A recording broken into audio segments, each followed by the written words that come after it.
इस चुनाव के बाद मैं बहुत स्पष्ट रूप से जो मुझे दिखाई देता है, इस चुनाव के बाद अगर मोदी सरकार दोबारा आ गई, ईवीएम से रही तो निश्चित रूप से आएगी दोबारा।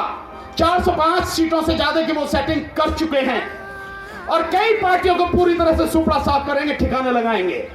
ये व्यवस्था वो कर चुके हैं। इसे केवल रोका जा सकता है कि चुनाव ईवीएम से न हो।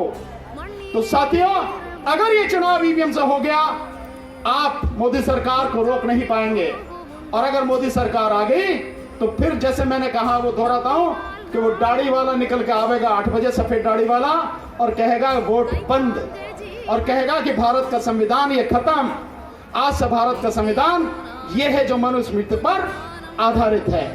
और उस संविधान में उन्होंने व्यवस्था कर ली है कि मुसलमानों को और ईसाइयों को और पारसियों को वोट का अधिकार ही नहीं है। और जिनको अधिकार दिया है उनकी भी व्यवस्था सुन लो। उनको वो अधिकार देकर कह रहे हैं कि इस संविधान के माध्यम से आने वाले समय में, हालांकि वो संविधान सिर्फ दिखावे के लिए है, मूर्ख बनाने के लिए है कि हाँ लोकतंत्र रहेगा, लोकतंत्र नहीं रहेगा, राजतंत्र होगा। और राजतंत्र में संविधान की क्या जरूरत है? राजा अपने आप में सब कुछ है।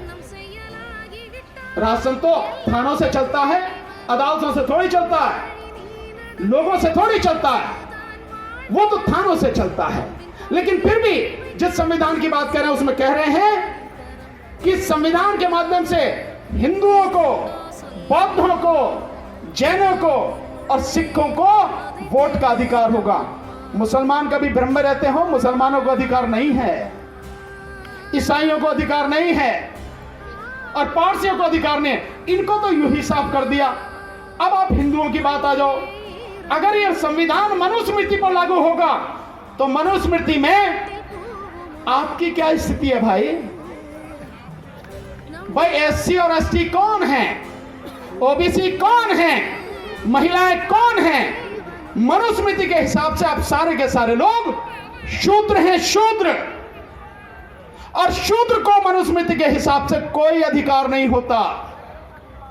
तो महिलाएं जो इस देश की आबादी है उनको कोई अधिकार नहीं, और तुम्हें मूर्ख बना के तुम्हारे अधिकार हिंदू कह के छीन लिए, क्योंकि मनुस्मृति में एससी एसटी जो शूद्र हैं, ओबीसी जो शूद्र हैं, इनका कोई अधिकार नहीं है।